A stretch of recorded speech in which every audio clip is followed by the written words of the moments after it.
पहुंचता हूँ ऑफिस 2 दिन बाद, देखता हूँ गाड़ी है ही नहीं।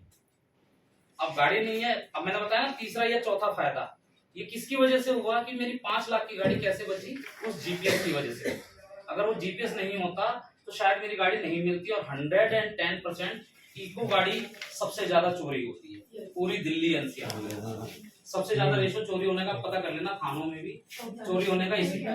उस जीपीएस से क्या हुआ, वो लेके तो आया, मतलब बादली से पुराड़ी तक लेके आया। जब वो गाड़ी स्लो होनी चालू हुई ना तो उसने साइड लगानी चालू कर दी। वो गाड़ी साइड में लगा के उसने स्टीयरिंग तोड़ने की कोशिश करी, सब कुछ कर लिया, पर वो गाड़ी आगे नहीं खिसकी। हुआ क्या, एसीएम सो गया।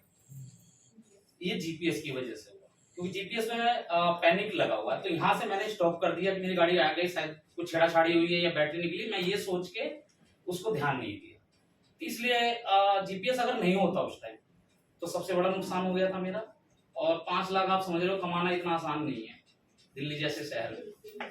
और बहुत मेहनत से गाड़ी ली हुई थी, अभी मैंने प्राइवेट भी करवा दी। तो ये फायदा हमारा चौथा। पांचवा फायदा हम सबके लिए, एक डिवाइस से आप 5 लोग ट्रेस कर सकते हैं, 2 लोग भी कर सकते हो, 3 भी। इसमें सबसे बड़ी बात, खास बात क्या है कि आप इसको बंद भी कर सकते हो अपनी गाड़ी से। पर ये सुविधाएं कौन आपको? सरकार मुहैया करा रही है, हम नहीं ना। आप पर्सनल आपका जीपीएस, ये सरकार मुहैया करा रही है, ऐसा वो बोलती है अपने नोटिफिकेशन में, उसने लेटर में डाला हुआ है।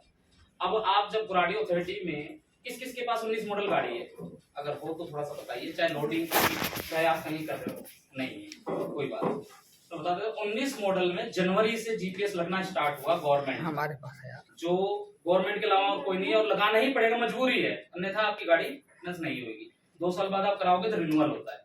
पहली बार में शुरुआत में लगेगा 15,000 का, दूसरी बार में लगेगा क्या नाम है 5500 रुपए का। 5500 रुपए का आपको कोई प्रूफ नहीं देती कंपनी। पर अगर आगे से कभी आप गाड़ी लो तो ध्यान रखना, प्रूफ लो, 5500 रुपए का जीएसटी बिल लो। अगर वो बिल नहीं देते तो कैश रिसिप्ट लो, भैया कैश रिसिप्ट दे दो, क्योंकि वो बिल नहीं देंगे और उन्होंने जीएसटी भरते हैं आगे से उस कैश रिसिप्ट का, तो आगे से हम उनसे हिसाब ले सकते हैं। आप मुझे लाके दोगे या हमारे यूनियन के मेंबर को लाके दोगे, तो हम उनसे, ये धांधलीबाजी चल रही है, इस पे भी वो सरकार से, यानी कि जो इनकम सोर्स होता है उससे भी घपलेबाजी कर रहे हैं। ये सरकार की नजरों में चोरी है।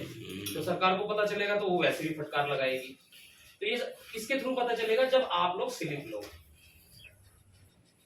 तो जीपीएस जो है, और यही जीपीएस अगर आप नॉर्मली लगाते हो, अब सरकार ने तो आप पर ठप्पा लगाया ना, नहीं लगाओगे तो गाड़ी पास नहीं होगी। पैनिक बटन का क्या मतलब है कि अब अगर नहीं लगाओगे, किसके लिए? आप लोगों की सिक्योरिटी के लिए, सेफ्टी के लिए, प्लस राइडर्स प्लस ड्राइवर या पैसेंजर। अब जब एक बात हो तो आप 5500 रुपए दे रहे हो, उसके बाद भी सुविधा नहीं मिल रही, फिर हम आपके जीपीएस का करें क्या? अब आती है बात, मैं अपना पर्सनल जीपीएस लगवा लेता हूँ। पर्सनल में इतनी सुविधाएं हैं, 1 साल की वैलिडिटी है, पूरी गारंटी होती है, कहीं भी बैठे हो पूरे ऑल ओवर इंडिया में आपकी जीपीएस रिपेयर हो जाएगा। बैटरी चोरी होएगी, कुछ भी, और नोटिफिकेशन आएगा, मैसेज आएगा, जैसे फोन आता है।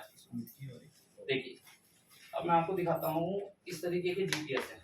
मैं कोई इसका प्रचार नहीं, सिर्फ ये मैं अपनी गाड़ी में सेफ्टी के लिए लगा रखा है। जब से मेरे साथ हुआ है मैंने एक भी गाड़ी नहीं छोड़ी है, अपनी जो भी गाड़ी चलती है। HR55AD 8447, ये मेरी गाड़ी है, 23 मॉडल। अब जो जा रही, जितनी भी गाड़ियां आ रही हैं, सब ऐसा एसीएम आ रहा है, ऐसी चिप आ रही है कि आप कोई भी छेड़छाड़ छोटी से छोटी चाबी से भी करते हो ना, तो एसीएम सो जाएगा, स्लिप मोड पर चला जाएगा, आप कुछ नहीं कर सकते जब तक कंपनी नहीं ले जाओगे गाड़ी।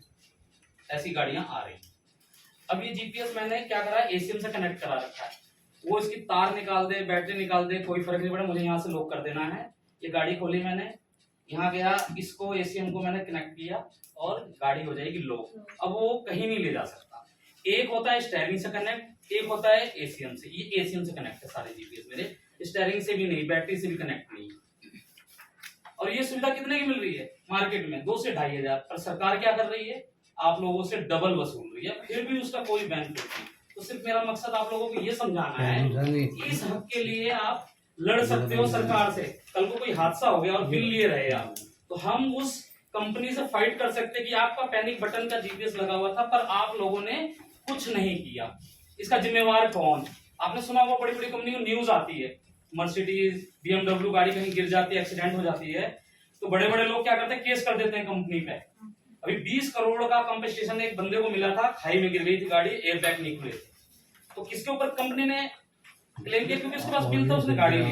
इतनी बड़ी गाड़ी को क्लेम नहीं मिली, मतलब कि वो बचा नहीं पाई उस बंदे। ऐसे ही हमारा पैनिक बटन है, अगर हम पैसा दे रहे हैं और अपना बिल ले रहे हैं, हम अगर सरकार से और उनके खिलाफ FIR करेंगे अपने किसी भी थाने से, तो हम उनका अपना कंपनसेशन ले सकते हैं। चलो बंदा तो चला गया, पर कम से कम कंपनसेशन तो मिल गया। यही डिवाइस अगर काम कर रहा होता हरियाणा में, जो गाड़ी अभी विजेंद्र शाह जी के उसमें लगा,